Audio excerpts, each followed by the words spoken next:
Hi there, welcome to the Botanic Garden. I'm Alex Summers and I'm the Glasshouse Supervisor here. And this is my office. This is the space in which I work year round. And over the course of this tour, I'm going to take you throughout the glasshouses and show you some of the highlights, some of the bits that I really enjoy and some of the things that are just coming into flower or just coming into leaf. And to start with, I'd like to point out the Puya that's just outside in our bay area. This is Puya chiloensis. And as summer comes in, this large spike structure will be covered in flowers. These flowers will be yellow, and they have bizarre colour, and will be covered in bees. So if we continue to move through, I'd like to move into the tropical wetlands house.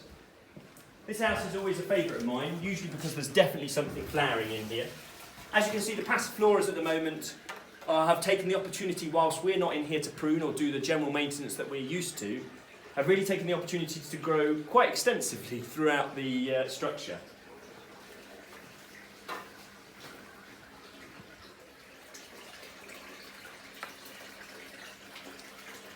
So we'd normally be putting our Victorias, or the large Amazonian water lilies at a pool in front of me at this time of year, but due to all of the circumstances that have been, we've got them a little bit behind this year, but that's also helpful because when we actually do open up, it gives us a longer year into the autumn.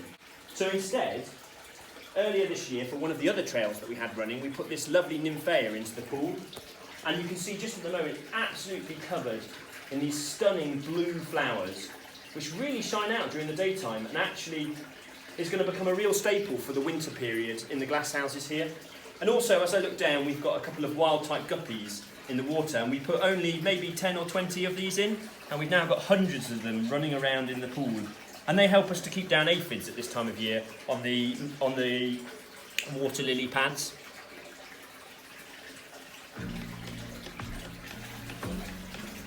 And so, there are plants that we're all used to in the collections, and then there are plants that are new to the collections. And actually here, so we have had the sacred lotus or the lumbo in the pool before, but this year we've got many new cultivars in the collection. And part of the reason that we've got these plants is because they're attractive, but also part of it is the science that we're able to explain with them. And they have these self-cleaning leaves, so they have special microstructures on the leaves that allow them to dispel water really easily from the leaf. So if I pour this water on the leaf there, Ellen, if you want to come in a little bit closer. The water easily runs off of the leaf structure, and we have a surfaces trail that was going to come online, so these would have been part of that. Equally, these stunning nepenthes here, the lovely traps just about to break open, so these are leaf structures, are part of research that's going on with the university into the fluids that they contain. And so these have recently come onto site from botanic gardens in Europe, and we're looking forward to seeing them picture quite heavily over the course of this season. Right, if you follow me now, we'll head off to East Tropics.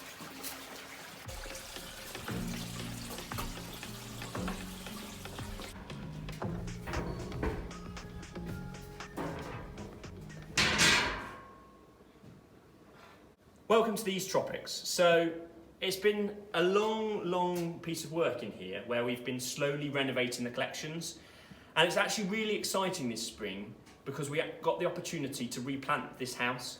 And so there will be plants in here that are familiar to you, like Thunbergia mysorensis or the Mysore clock vine just behind me, and the Jade Vine around the corner. But there are many new plants that we planted only recently, and actually we're starting to see them established now. We've got a Aristolochia here, a birthwort that is from Hong Kong and is extremely rare in the wild. It will have huge flower structures. And so as these things begin to establish, we can start to imagine what might be to come over the course of the coming years, which is really exciting, including this fantastic little heliconia down here. And it has these amazing berries, which are almost a metallic blue. Our director currently works on structural colour, so these things are really exciting because they open up new avenues of research. So if you follow me, we'll explore a little bit further into the tropics. I'll just show you Aristolochia saccata, which is just coming to the end of its flowering period, and regulars to the garden will be familiar with this fantastic and obscure little flower that is always born at the base of the plant. And just point out, it's just over there, Helen.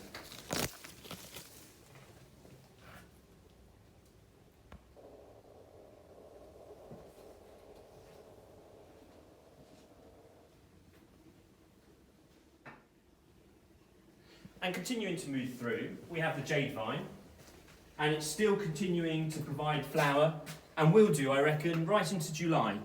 And these fantastic structures are looking absolutely amazing. Over the past couple of years, we've been working to do some degree of renovation pruning, and it's really starting to pay off. We have both lengthened the season and increased the flower coverage over the past 5 years. We've also increased the amount of plant material that's grown around it, so things like these lovely Eoscinanthus or lipstick plants that you might be familiar with in the home environment. These are all wild collected and actually came in as weeds on orchids on collections made by botanic gardens in the Netherlands.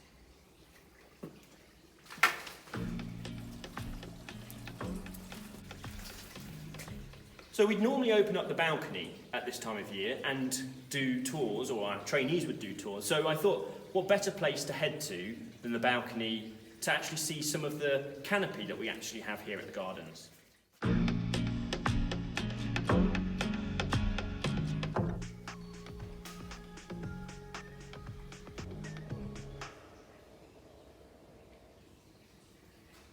And so for the keen-eyed regular visitor, you'll notice that there's something large missing from our canopy this year.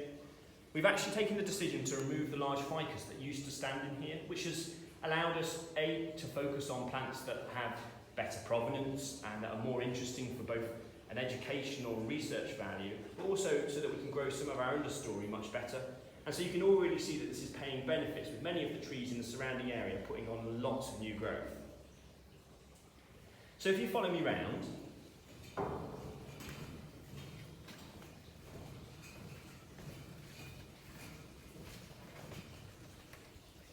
there are particular trees up here that we really look forward to flowering, and it's always hit and miss whether we actually spot them doing it. And one of these is Monodora myristica, or the calabash nutmeg. It's an African tree, and it's always suggested to be one of the most beautiful flowering trees in all the tropics. And you can just see at the moment, and I am just going to point here, Helen, to one of the flowers that I would encourage you to film. It has these phenomenally odd flower structures, and these will turn from this rather muted red-brown to a really fierce yellow over the course of their maturity. It's absolutely stunning. And so we'll continue round and look at some of the other trees, but also I'd just like to take this moment to say that the canopy as a whole here looks fantastic, and that's due to the hard work of my team. They do 2 prunes on this each year, and it keeps it both within the area that we can actually allow these plants to grow, but also keeps the vigour up here and maintains everything flowering and in a healthy state. And it's really exciting because this tree here, Pachira aquatica, never ever flowers low down and is also night flowering. So to get the opportunity to come around the corner here and spot one flowering just down at my head height is really special. And so this flower will only be open for a day, and it will be usually what it used to be in a family Bombycaceae, it's now in Malvaceae, but this family is usually bat pollinated, so they have brush pollination with all these large, long stamens. And so they have these really exciting and massively extravagant flowers. And attached to the stem of the large Pachira we've just seen in flower is this fantastic cactus. It's Selenocereus vitii, and is actually from lowland Amazon. And we put it onto the tree in 2015, and it's really starting to take now. So in the course of the next couple of years, fingers crossed, it'll flower and have a perfume apparently somewhat like the perfume Rihanna.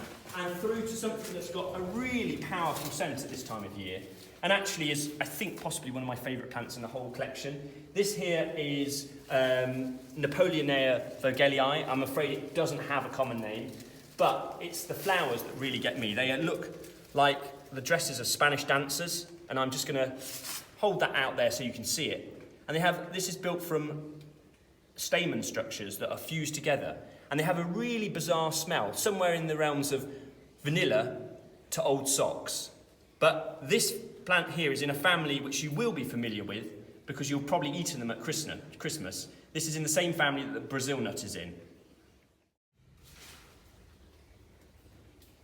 Finally, a plant at the top of the houses here on the balcony that really doesn't have a particularly attractive scent. This is yet another Aristolochia or birthwort, and has these massive flower structures that put out one of the most horrible perfumes you can imagine.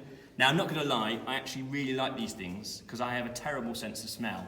So in the glass houses, they're one of the few things that I can definitely pick out is flowering down to its scent alone. So now if we head out of the main tropics and into the west tropics, we just pass here, and Helen, if I just point to it, one of the rarest plants we have in the collection. This thing here was only collected once. It's from Madagascar, and as you can see, it's covered in flower buds that are just about to come.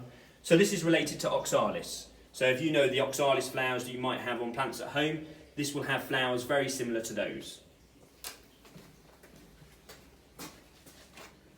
And now we move through to some of our orchids, and we grow a lot of orchids here at the gardens, and we're very fortunate to have a fantastic volunteer, Phil, who does a lot of that work, and some of those are currently blooming at the moment. One of these is this fantastic one here, Schomburgia tibethinus, and it actually has hollow pseudobulbs or stem structures in which ants live. But you can see it has these fantastically big inflorescences, and this is actually the first time this plant's flowered for a couple of years, so we were really excited when this came into bloom. And also, you can see the flower buds coming on our vanilla. Vanilla is quite unlike a lot of other orchids. It's a vining climber, and that's just a spent flower bud there. And you can see the many flower buds now just emerging up here. And those flowers will only open for about 4 or 5 hours each morning. And what we will endeavour to do is pollinate them so that we have a couple of fruits on them so we can show people what vanilla pods are like.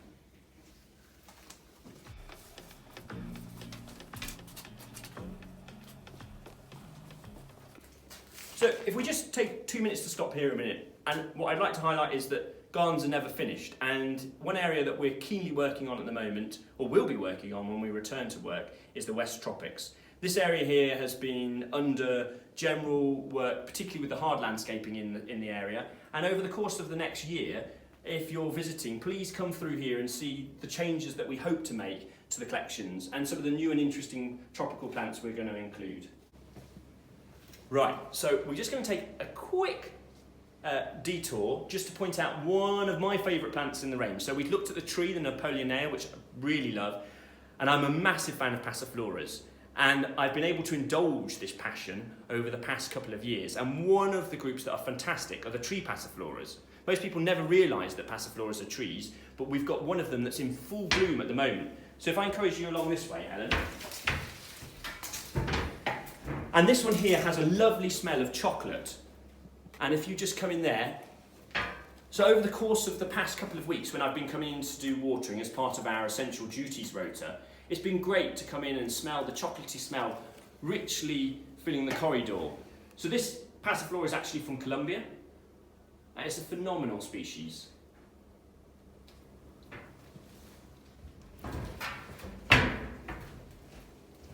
So just before we go into Oceanic Islands, I'd just like to point out this plant here. It's from Hawaii, Hibiscadelphus distans. In fact, we grow most of the genus here at the gardens, and it's one of these unfortunate plants that due to invasive species and habitat degradation, we've seen it's almost nearly at the point where it's really struggling for its survival. So if I just encourage you to have a look at the flowers there.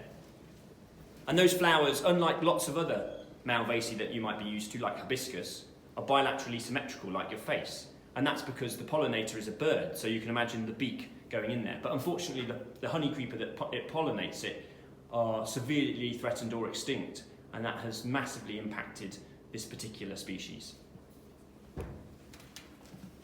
And so if we just do a quick look in the Oceanic Islands house, a house that we're phenomenally proud of for the hard work we've put into re-landscaping it, but also at this time of year now, it's just coming to the end of its time when it's looking really good. And as we go into summer, most of these plants will go into dormancy, whilst a lot of the tropicals all take over.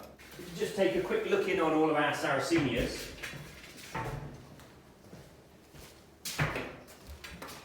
These are now either flowering or putting new pictures up. And we've got the trigger plants with the lovely purple flowers there that are looking absolutely stunning. Our carnivorous planters are slowly starting to fill with plant material, and over the course of the next couple of years we will really fill these up so that they tell the story of carnivory in plants. And finally, for the main part of the range, I'd like to finish in Continence Apart.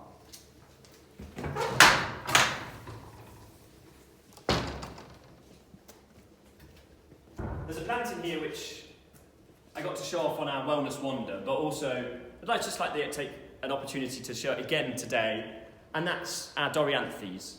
It's a massive plant, it looks somewhat like an agave, and it's absolutely covered now up the spike in these red flowers that have pushed out over the course of the past couple of weeks. It's really quite stunning, but also phenomenally unusual to get them flowering in botanic gardens in the northern temperate hemisphere.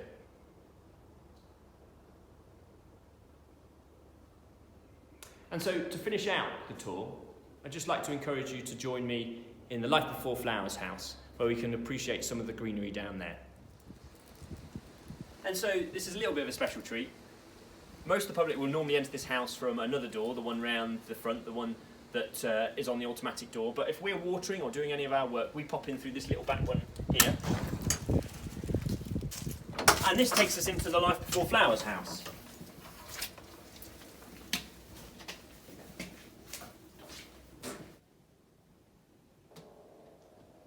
So this house is particularly special because it includes a whole array of collections that are being worked on actively by researchers throughout the university and throughout universities in the UK, particularly things like liverworts, so these fantastic looking, bizarre and very primitive plants.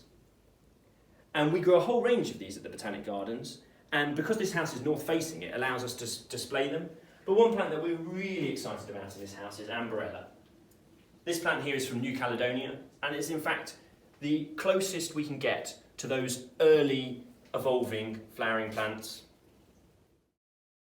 We've put a lot of work into this house to make it something that actually talks much more about the plants that we are trying to display in here. Those are all the plants that come before the flowering plants. And as you can see, it's looking absolutely fantastic. I have a volunteer, Caroline, who does a lot of hard work in here, week in, week out, to make it look as fantastic as it has. And I know that she's really missed being in here during the lockdown period. Thank you for joining me for this virtual tour. It's been really enjoyable to take the opportunity to share just a little bit of the glasshouses with you. And hopefully we'll be open again soon and you'll be able to come and explore the gardens in person.